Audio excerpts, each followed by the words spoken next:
समस्त को नमस्कार। आसतु 78तम स्वाधीनता दिवस उपलक्षे अनुष्ठित वक्तृता प्रतियोगिता रे 10म श्रेणी छात्री मन छुआ और हृदयस्पर्शी अभिभाषण शुणा। भल लगे हृदय गोटे लाइक एवं सब्सक्राइब करदे। धन्यवाद।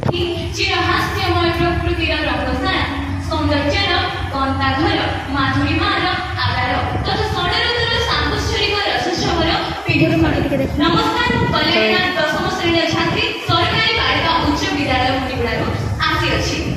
आज सिद्ध मधुमरा रसमय परिवेशन उपस्थित परम राज्य विज्ञ विचारक मंडली एवं अति आकर्षणीय प्रतिभार अधिकारी मोर प्रतियोगी बंधुगण, आज कार्यक्रम स्वाधीनता दिवस विषय वस्तु मोर सीमित ज्ञान परिसर मध्य किसी वक्तव्य उपस्थापन करुछि।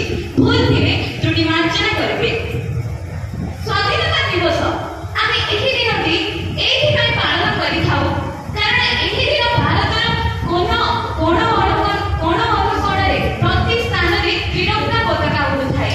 गोटे एमिति दिन जहाँकि समग्र भारतवासी मानक पई स्वाधीनतार मूल्य कोन ताहा बताई थाए।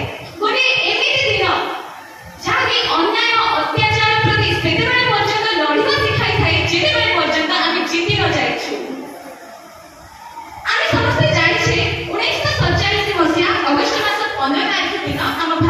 स्वाधीनता लाभ कला 15 अगस्त यह केवल एक तारीख नुहे बरं यह एक एभली दिन समग्र भारतवासी एक गर्व और गौरवर दिन। आम मैंने गर्व करें माटीर संतान जो माटी की समग्र विश्वर भाजन हो पारी। स्वाधीनता माने केवल स्वाधीनता नुहे कर्तव्य जो कर्तव्य को पूरा करने समग्र भारतवासी प्रबल चेष्टा लगी पड़ी। प्रकृत स्वाधीनता आम ताकू कहवा जेबे आम स्वप्न को पूरा करने निज साहस रखा एवं शक्ति रखा। वर्तमान भारत सबु क्षेत्र में प्रगति करुअछि। क्रीड़ा, कृषि, शिक्षा इत्यादि सबु क्षेत्र में से विकासशील राष्ट्र को विकसित राष्ट्र आड़कू अग्रगति करुअछि।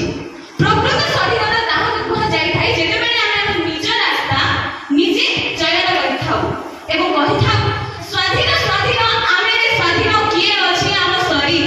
स्वाधीन आमे स्वाधीन किए अछि आम शरीर। आम आड़े आखि उठाइले बुकु देवतार चिरी।